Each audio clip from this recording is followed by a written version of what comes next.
Hey, welcome back, everybody. It's time once again to meet our community, the Hispanic business community here in Orange County. Powered by the Orange County Hispanic Chamber of Commerce and Orange County's only community radio station, OC Talk Radio. Streaming live from our studios here at the University of California, Irvine's Beale Applied Innovation Center. The party's on today with our party chief himself, our party animal himself, John Gutierrez. Test, 1, 2, 3. 1, 2, 3. We have DJ BEBO in the house. Welcome, everybody, to our community podcast show powered by the Orange County Hispanic Chamber of Commerce. I'm your host, John Gutierrez, Senior Vice President here at the Orange County Hispanic Chamber of Commerce. We have a special guest with us today. He's a longtime member of our chamber, Mr. Luis Nava Rico, a.k.a. DJ BEBO, founder of DJ BEBO Entertainment, an entrepreneur and marketing specialist, owner of Photo Booth Bomber, SoCal 360 Booth, husband, father, community leader. Welcome, DJ BEBO. Thank you, John. Thank you, John, for having me here at the OC Talk Radio. And shout out to all the listeners here today on YouTube and all the social media platforms. I'm happy to be here. As you can see, folks, this comes natural to him. This is like he is in his environment. Like this is easy for him. But listen, we're going to go into some really great social media platforms, marketing tools that you are always creating as a young entrepreneur, as a businessman. And I have some great stuff we've talked about here that we're going to go into. But before that, we like to get to know our special guests. And let's just start a little bit about you. Share with us where you grew up. Share with us some of your hobbies, your love. And we'll get into how you ended up in this career.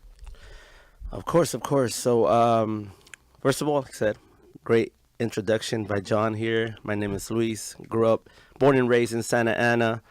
Went to school throughout my years, Santa Ana School District, Roosevelt, Villa, and then graduated from Century as a Centurion. You're a Centurion as well. That's right. Go Century. Centurion's in the house. And yeah, so, born and raised in Santa Ana. Had a great time, amazing family, hardworking family. Shout out to my parents, my brothers, my sister, and my dad right now still working, 72 years old, still working hard. Is he really? Yeah, he's still working, man. Wow. 4 a.m., wakes up at 4, goes to work at 5, gets out at 3:30, so it's hardworking, man. Right. That's probably where you've learned a lot of your hardworking drive, right? Of course, yeah. So I see him every day, when I go over to my parents' house, and, it's always working. And I feel like I'm the same way, too. I'm wired to just be working all day. As an entrepreneur, you have to be working, because you're not on the clock. You know what I mean? You're not clocking in, clocking out. You're hustling. You're, creating. And nowadays, it's all about content creation. So yes. So share with us a little bit about, and I know you're also obviously married. Shout out to Ms. Nava. And you've got a young son, right? Leo? Yes. Shout out to my wife. Thank you so much. I love you. Shout out to my son, 3.5 years old. He's in school right now, so I was able to come and hang out with you guys. I saw him Christmas shopping yesterday, right? Or something? Yes. We stopped by and got some Christmas stuff. He got his little tree. He wanted to just, get it started. And he has it next to his bed. So what's that like, being a father? Share with us a little bit as a father. What is that like? Obviously, you still have your dad in your life and your mom, right? Yeah, being a father, it's fun. It's tough at times. But when you have that great support system like your wife, which shout out to my wife once again, she has a full-time job, hardworking woman, and she dedicates a lot of time to our son. Also, as far as the support system, we have an amazing support system, which is my mom and her mom, which is my suegros and my parents.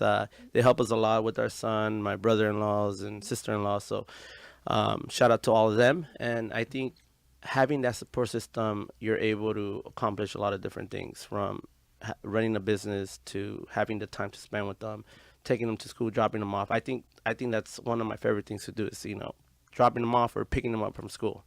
I think it just brings him so much joy. His smile when you pick him up is just priceless. So I know with my son, Eli, who's now 10, and even Jonathan, who's in high school, when they were younger, like your son's age, it was like after you pick them up, it's like, Where do you want to go? Oh, let's go get some yogurt. Yeah. Or let's go get some Chick-fil-A or something, right? Yeah. Does that happen with you? Every time, man. Yogurtland, pizza, every time. So, All the parents listening know what we're talking about, right? They know what we're talking about. and and I don't necessarily take them every time, but I try to tell him like, hey, if you do this, make it happen. He plays sports too. He's in Tustin Pony, so shout out to Tustin Pony. Gotta hit home runs. You gotta do this. You gotta behave. And if he's able to do all that, we'll take him to Yogurtland when he behaves. So Nice. You give them that kind of goals, right? Accountability. yeah, and I feel like kids need that. I feel like they should have done that to me when I was younger. Probably did. I just don't remember. But I feel like having that system teaches them a lot. Yeah. Yeah. So I also saw your son DJing one time. That was really cool. How did you end up in that career? How did that happen? You want to go way back? Take it way back, right? All right. So I started DJing when I was 13 and a half. Okay. My brother Mike bought me my first turntable set with records and two little speakers for my 13th birthday party. So he brought them. I didn't know what to do with them. We were just there in the living room. I have pictures actually. Do you remember some of the first music you ever kind of played? Yeah. I still have the records. The first record that my brother gave me was the Alice DJ Okay. record. Also a Still Dre. So shout Okay. out to Dr. Dre. Dre Beats. A lot of people don't know. Beats. Dre and Dre Beats are connected, right? Only a couple billion there, right? That's it. Couple billion. Apple bought them off, so different story there. Other than that, guys, I started with that turntable set. From there, I didn't know what I was doing at that time. My I brother, bet you didn't imagine that was going to be your career, right? not You at were just that having moment. fun with it. I just had fun with it. I had my brother's friend was a DJ, so I will go with them and help them out with records and carry records. The crates, The crates. the milk crates. The milk crates full of records. And Yes. at time, he was doing I think a wedding. I was like, hey, let me jump on the turntables. I want to spin. I want to DJ. Were you nervous the first time you were going to kind of be in front of people? I was and Or I was it wasn't. just I natural? don't remember. It was just natural to you, huh? No, I was nervous. Yeah. My first event, I was really nervous. It was me and DJ Wally. We had like a little Halloween party in the backyard. Okay. This is when me and Wally collabed and bought our own stuff together. We had a party for her sisters. So you Halloween started party. investing into the career. Yeah. So before I bought my own turntable set, I had to sell fireworks. I was selling fireworks in my block. Okay. So I would buy illegal fireworks. I'll buy illegal fireworks from Chinatown and resell them in my town in Santa Ana with a backpack and a little bike Basically, you were doing whatever you could to buy what I wanted. to pursue your business career as an entrepreneur, Yeah. right? I was like 14 and a half at that time. And I remember I spent $80 on fireworks and You flipped it. I flipped it to $500. Like it was like $540. And that's how you do business, folks. You hear that? 800, was it? You said how 80 much? bucks. 80 bucks? And I came up with $540. Which was a lot back then, right? Oh my God, that was a lot of money. But I had to buy my turntables that I wanted. Wanted to buy my turntables that I wanted. I got them. My dad took me to downtown LA to buy them. I think I still needed like another $40, which he helped me out with. And I was able to get my first DJ set that I really wanted. For those of you listening that don't know what a turntable is, basically it's where you play the record, Correct. right? But along with that, there's other pieces that are important, right? The mixer. The mixer, right? The headphones. And at that time, records were expensive. One song, one single track, you're paying like $8 per record. And it adds up. It adds up because sometimes you want to get two records while you're mixing the instrumental to the clean version. So that's like $16 there plus tax. It's a lot of money for me at that time. I was doing backyard parties, and we will get like about $80 to $100 per event. Now, would you bring the whole DJ system? Yeah, I So would you had to bring speakers, lights, the whole deal, right? Correct. Yeah, we brought everything. Like I said, Wally will help us out. Wally, he would also DJ. He will buy records. He invested also on speakers, so we will use his speakers. We will do a lot of school events at Century. I was the ASB DJ. So Okay. shout out to Mr. Michaels. I was an ASB my junior and senior year of high school. From there, I had a lot of practice DJing during lunchtime. And at that time, there was two lunches. So I had two lunches. Wait, so this is important. People understand. How cool is this that at Century High School, right? The teachers, the staff, the principal, they were okay to allow you to step into this role as a DJ in the quad, right? I'm Correct, assuming, yes. because I know there's a quad area at Century Yeah. there, and you would DJ. I would DJ. And people would be like, what, dancing or something? Like, Yeah, it was my pretty cool? class. It was literally my class. Like, so I had That is so much awesome. fun in high school, being the DJ during lunchtime, during all the pep rallies, during all the award ceremonies, all that good stuff. Especially all the dances after school. You know, we did like Sadie's, winter formals, proms. So from there, I got a lot of experience doing school events. Right out of high school, I went into doing. Real quick, Okay. folks, for those of you listening, remember what he just said about school events, because later on he's going to share how much you're doing with school events now, which is like 10 years, 20, I don't know, 15 years later or whatever it is. 15 years later. 15 years later. So go ahead. I'm sorry to interrupt you, but that's so important how you were starting your business. You were doing it at a low cost, right? You probably weren't making very much money. You were kind of doing it voluntarily, helping out the school or whatever it was. But how the investment at a young age would pay off later. I mean, I could probably imagine that even those listeners at your high school may have later hired you today to do their wedding or a quinceañera for their daughter or something like that, right? Yeah, that's Look at what, his smile. He knows. that's what's going on right now. I'm 33 years old. You know, most of the people get married at 25 through 30. You know, so a lot of my friends, a lot of my, word of mouth, eventually reached out to us to take care of their weddings. So we did get a lot of events during that time, and to this day, we're still doing a lot of weddings. We do all type of events, from weddings, corporate events. Quinceañeras, sweet 16s, and if we're available, we're able to do backyard parties even, you know what I mean? A lot of people do events. So you did this in high school. Where after high school did you decide, hey, I'm gonna go into this as a career, to make a living, to obviously be an entrepreneur? Where does that happen? How does that happen? So right after high school, I didn't think this was going to be like my actual career. I went to college, Santa Ana College, so shout out to SAC.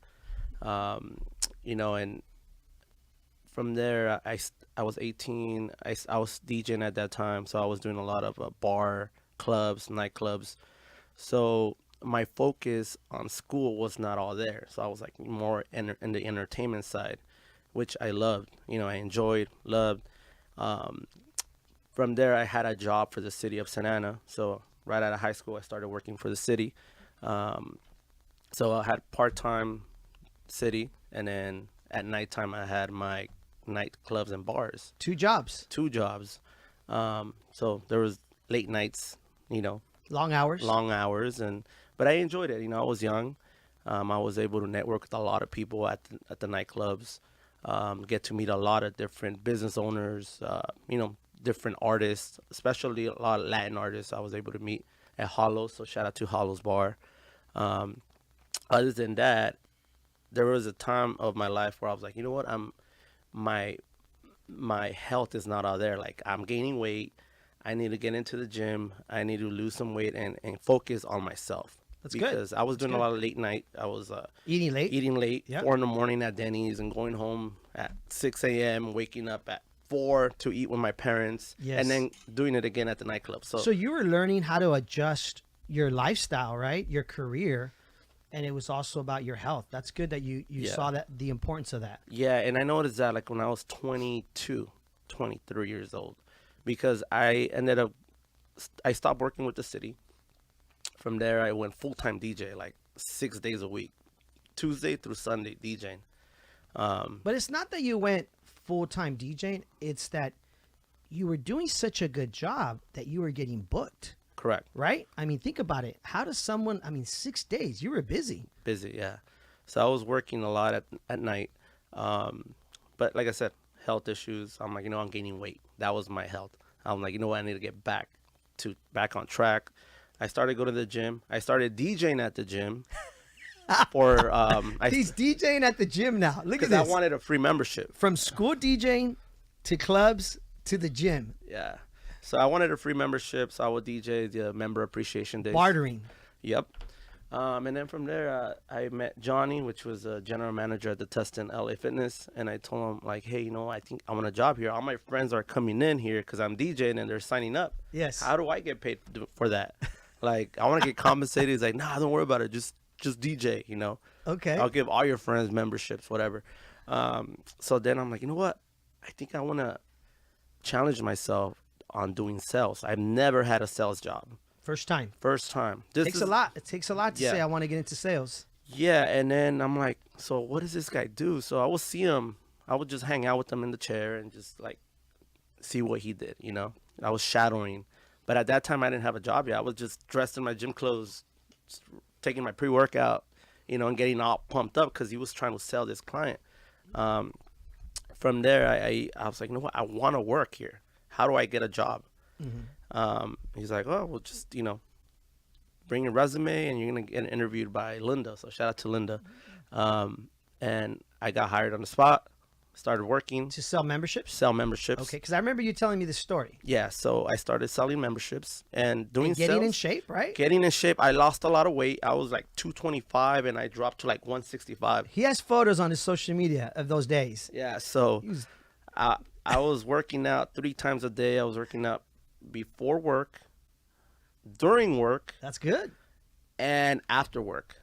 That's So good. I would work out, I would get motivated by all these people coming in, positive vibes, and that was the fitness vibes there, So you were always hyped. You were So- never down. So to summarize, body, mind, and soul, because you were also taking care of the body, but you were also getting into a whole new sales and marketing role that you were teaching yourself by selling memberships. Yes. So, doing sales is hard. So at that time, I learned class, and class is a word that I take at heart because doing sales at the gym taught me a lot in life now with my business. Because what class means calls, leads, appointments, shows, and sales. Repeat that one more time. You guys hear that? Class. Calls, leads, appointments, shows, and sales. And it's a numbers game. So I had to make 60 calls. I wouldn't make 60 calls. I would make 120 calls. And appointments, you needed like 5 appointments. I wouldn't schedule 5 appointments. I would schedule 10. And then leads. I skipped leads. Leads, I would go out and network. I would go to the block. I would go to the mall. And it will get to a point that will kick us out because we're passing out too many flyers. We're in downtown Santa Ana a lot. I literally closed people in downtown Santa Ana in the street. I made them sign the paperwork. They gave Hustling. me their credit card. And I was able to sign them up in the street. That's great. And I worked there 2 years in the year of 2014. But at that same time, I was DJing, part-time DJing, full-time job. Because doing sales, you had to work weekends as well. But there was this time I was like, what? I don't want to work weekends because I have my events on the weekends. So what would I do to get away from that? I will get 4 deals a week. I will put them in the system on Friday so I could tell my general manager, hey, I got 4 deals. I'm out. I'm not coming on the weekend. All they care about is sales, Well, you were meeting the quota, right? Yeah. You were the numbers. Yeah. But at the same time, you were learning corporate sales and marketing, which, like you said, would later help you with your business, Correct. right? Share with us how you ended up at the chamber. I mean, I know you went from there and then you went to eventually DJing like full time. Yeah, so it got to a point where I was doing events during the week where I'm like, you know what? If I could do this event once a month during the week, I don't have to work for my job because that's going to pay me my whole paycheck the whole month, one event. So I'm like, okay, cool. So I got that gig. I was able to do events. I was doing one event a week that would remove me from working at a corporate job. From there, I'm like, you know what? I could go full time. It's a big risk because you never know, something could happen. And I went all in. I'm like, you know what? I'm gonna go full time. I'm gonna buy my van, which I have my van now. It's my mobile DJ van. I wrapped it right away. And you're always with your brother. My brother, yeah. So shout out to my brother Fernando. He was supposed to come. Hard worker, Fernando. Shout out to Shout Fernando. out to my Hard brother worker, man. Fernie. You guys are like Batman and Robin. yeah. You guys are always together. Always together, Do an right hand amazing man. job. Yes. We're always out and about doing events. He's just one call away. He always says yes. So shout out to my brother. I think he's watching right now. So shout out to you. But at that moment when I joined the chamber, it wasn't until like 2016, because in 2014 that's when I quit my job and went straight to full-time DJing. Got my van. I had to get licenses, like DJ license. I had to get liability An insurance. official business. An official business. Entrepreneur life. Entrepreneur life. I was like, what do I do? Do I All go in. DBA? You had to pick an entity. Yes. And I was not very educated on that yet. So I had to find mentors to teach me what an entity was, what's the right entity for me. So I think 2014 to 2016, I was just as a sole prop, which is a DBA, doing business as your name. In 2016, I became a corporation, so I became an S corp. From there, I was able to learn a lot about what an S corp was, how much money you need to make to eventually become incorporated, what you need to do. You have to get payroll. Involved with. I had to get payrolls. Oh, shout out to Carol Robles. I believe she's part of the chamber. That's right. And she's a new board member of ours, longtime member, and now runs our ambassador program, which of course she works with Paychecks, right? Paychecks, yeah. She got me involved with payroll, with Paychecks, and I'm happy with them. You know, they do an amazing job running payroll for the company, and yeah, so I had to stick with it, and now, you know, from there, that's when I started going to chamber meetings in 2016, 2017, I believe. And I met how I met you, I think it was like in 2014, yeah. 2013. Yeah, I'm trying to remember how we met. No, I remember. I DJ'd. Georgia Costa reached out to me to DJ for your Century High School reunion, your 20-year reunion. Oh, that's right. Or 30-year. That's right. Wow, I forgot about that. Yes. So I DJ'd that reunion, I think like in 2013, 2014. I was still working at the gym at that time. Yes. But I met you probably like a year later after that. Yeah, yeah. And then you were the one that referred me to go to Halos nightclub for one of my first charity events. Correct. For our Life and Hope Cancer Foundation. And I remember walking in there and saying, hey, DJ BEBO referred me. You were like a regular DJ there at Halos nightclub, right? Yeah. And a beautiful venue. And they allowed us to do one of our huge fundraisers there. I think we ended up with like 400 or 500 people on a Wednesday or Thursday afternoon. Yeah, so event. thank you to them for supporting us on that. And so let's skip a beat here, because I know you ended up coming to the chamber, and man, you've helped us at our golf tournament. You've helped us at our Stray Awards. You've helped us at our toy drive, which of course is coming up December 15th and next month. You've been a part of a lot of our events, and you just continue to support us with, which, by the way, thank you so much for that. What has kept you involved in our chamber? Why continue to be around, these people? I believe surrounding yourself with a lot of positive people, it's key. It's the key to success, because I go by a quote, you are the average of the 5 people you spend the most time with. If you're spending time with 4 winners, you're going to be the 5th winner. And I think that's true. You don't want to be spending time with a lot of losers or people that are not doing nothing, or just, you want to be around people that are motivated and getting things done, because that's going to drive you. That's going to push you. And even if you have people that push you even harder, even better. So I believe surrounding yourself with the right people is key. And yeah, chamber has helped me a lot. And I appreciate everybody at the chamber. Shout out to Ruben. Is he here? Yes, you'll be here. Actually, he's right outside. Okay. He's here, our president, Ruben Franco. Let me tell you, at Stray Awards, you've played, and everybody's having a great time. You got everybody going. You got the lights, you got the music, you got the smoke machine, you even got those little cameras that you had me hold up. It was really camera. cool. The 360. Then eventually, of course, you've incorporated your 360 photo booth. Yeah. Right? That's like a whole new business and world in itself, right? Yeah, so that's another service that we offer throughout the company, but I was able to create just a company for itself, because I had a successful I had success doing it with my photo booth company, with just the photo booth bomber company.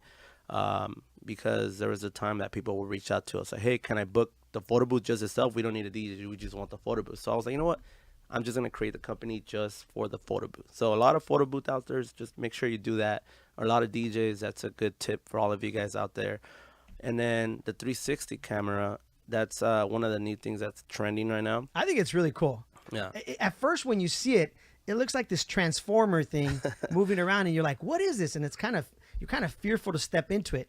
But then once you see the results of the music and how it does like a whole slow motion, kind of like that movie, The Matrix. Yeah. It's like you're in The Matrix, right? Literally. Isn't it? It's Yeah. kind of cool. And then what's really cool about it is that you add the business or the event's logo, right? So if it's a wedding or a quinceañera, or let's say our chamber, you write OCHCC on the actual video, just like you do on the photo. When it's actual photo, you can print those out. I love all those marketing tools, right? Yeah, so that's a little bit of what we do with our company. It's all about branding nowadays. So what we do is we do anything for the client. For instance, we did the Chamber Award, the Chamber event for the Estrella Awards. We're able to add that logo on there. We recently did an event with Pepsi and Fatburger at the Post Malone concert a few days ago. And Post Malone concert. Yeah. Oh, just Post Malone. I mean, not a big deal. Post Malone concert. So, it's all about branding. It's a data capture that we're able to capture emails, text messages, cell phone numbers. So for the not the consumer, for the actual people that own Pepsi and Fatburger, they want that. That's what they want. Data, right? Because they're eventually able to email blast, text blast their new promotion. Like they were promoting Pepsi zero calories, double the caffeine. I'm like, wait, what? Yes. So that's how it works. We do events for Modern Day. We do events for OSHA, School of Arts, and we recently did an event for my son's school, which was amazing. Get to meet a lot of people and so. What really surprises me is how booked you are, like 6 months to a year in advance. That says a lot about you. Like you've really built a history, a portfolio of returning clients, returning customers. What do you attribute that to? Good service? I believe it's good service, word of mouth, especially planning weddings. A lot of people that plan weddings, they get engaged. They eventually have to plan it out a year in advance because venues get booked, church get booked. But most importantly, I believe having the right music, entertainment, the DJ, the right MC, the right host, I think it's very important because you want to make sure everybody enjoys the night. And now I'm a bilingual DJ and MC, so I'm able to do both. And shout out to your parents. Oh yeah, shout out to my parents. Por eso hablo español. El español es muy importante. Para que me paguen más y give myself a raise. Hey, listen, at 33 years of age, not everybody your age knows both Spanish and English. So that helps you in your business. Yeah, it definitely helps out my business for sure. But yeah, that's, like I said, shout out to all the newlyweds, newly engaged couples. I know planning a wedding is hard. If you have the right people to help you, kudos. But so real quick, let's go into what you did during the pandemic, because I know the show, we only have a few minutes and we got to make sure we talk about this. I know we can go on all night, but during the pandemic, we talked about this before the show. My wife and I were sitting because everybody was stuck at home, right? Everybody was during the pandemic in lockdown, right? Everybody kind of had to create their house in different areas to kind of get away from, going crazy, right? With the kids, with the family. So I had this man cave, right? Where my boys would come in, they would work out, the gym and everything, little boxing area there for them. We had a little couch, we had a TV. And I remember my wife and I literally logging into what was called, I guess you started it as a Zoom party, later became an online party, right? And you started what was called Quarantine Fridays. Quarantine Fridays, right? Yeah. Where you would play music and us folks stuck at home during the quarantine, we're dancing cumbias, salsa, and we're listening to you, and people were like tipping you online for doing this for us. Like, that was so cool. Share with us a little bit about that. Yeah, the pandemic was pretty interesting. We as a business was tough because we had a lot of events that were already booked. Like I said, I get booked a year in advance. And it all shut down. Like all the venues shut down. Everything shut down. So everybody had to postpone their wedding or eventually cancel it or just not even have it. You know, most of my couples and clients that booked with me had moved it a year in advance. So instead of 2020, they did it in 2021. So I was able to, compensate them like, okay, don't worry, we didn't know this was gonna happen. So just, let's just move it to the date that we're available and we'll make it happen. And that's how it stayed. But during the pandemic, we were like, dude, people need to party. People are hanging out at home. Alcohol sales freaking went up 600%. It was just crazy. So, And somebody reached out to you, right? Before that, like we were doing a lot of quarantine parties. I was just live streaming online, doing Zoom parties. And then I'm like, you know what? I'm going to have all of our DJs come on down and drop a set. I brought in Wally first, and then we brought it, the Cinco de Mayo event, we brought in a bunch of other DJs. Shout out to all the DJs, Johnny, Gracie D, Dibs, Jesse. All of our DJs came by. They drop a set. And that kind of... How long is a set? During that time, we're doing For our like listeners. 30-minute sets. 30-minute sets. 30-minute So you sets. had different DJs putting on maybe different music, different styles, right? Correct. And meanwhile, there's folks like us at home just loving it, enjoying it. From a mental standpoint, you really were helping mental health. You really were helping the stress factor during the pandemic.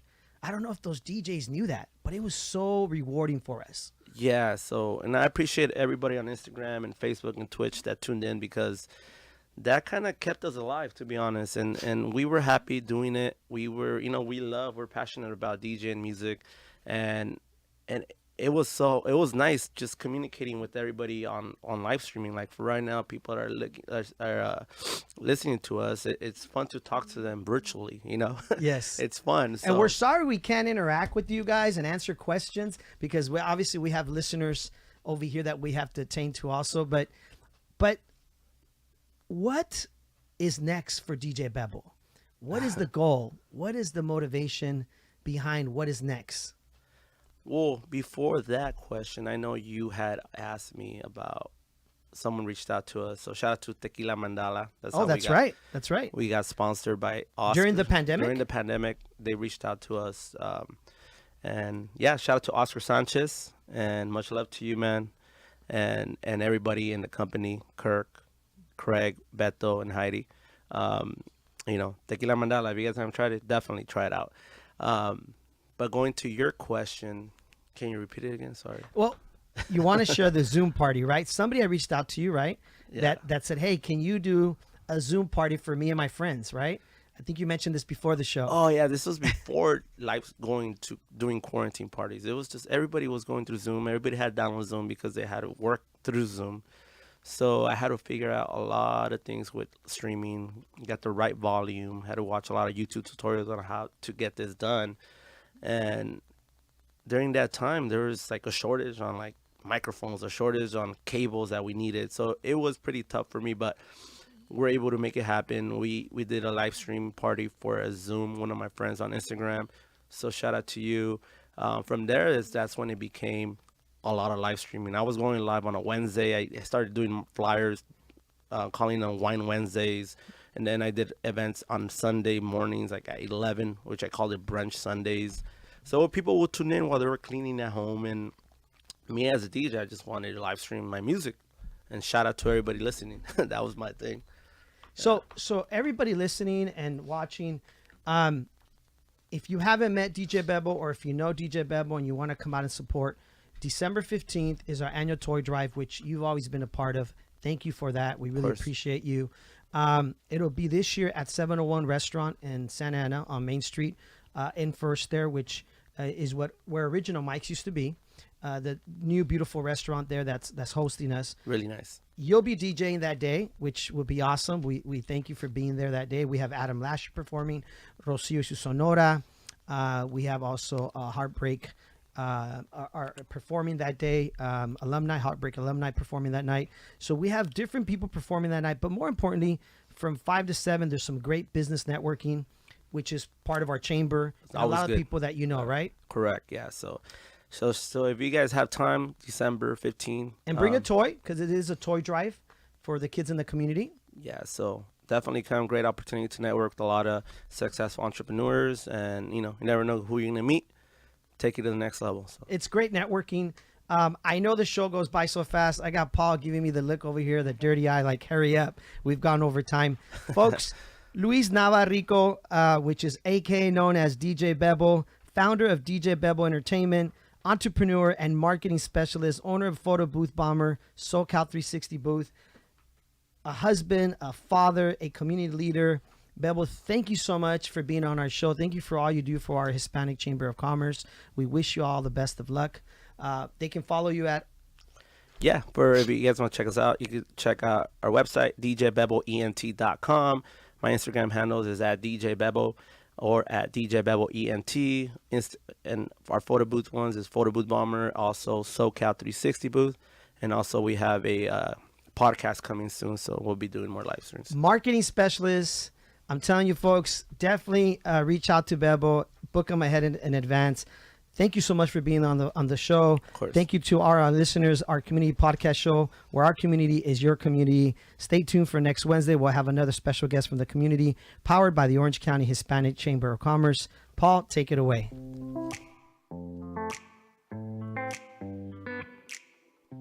Well, there you have it. Another great reason to tune in each and every time to meet our community, the Hispanic business community here in Orange County. Powered by the Orange County Hispanic Chamber of Commerce and Orange County's only community radio station, OC Talk Radio. Streaming live from our studios here at the University of California, Irvine's Beale Applied Innovation Center.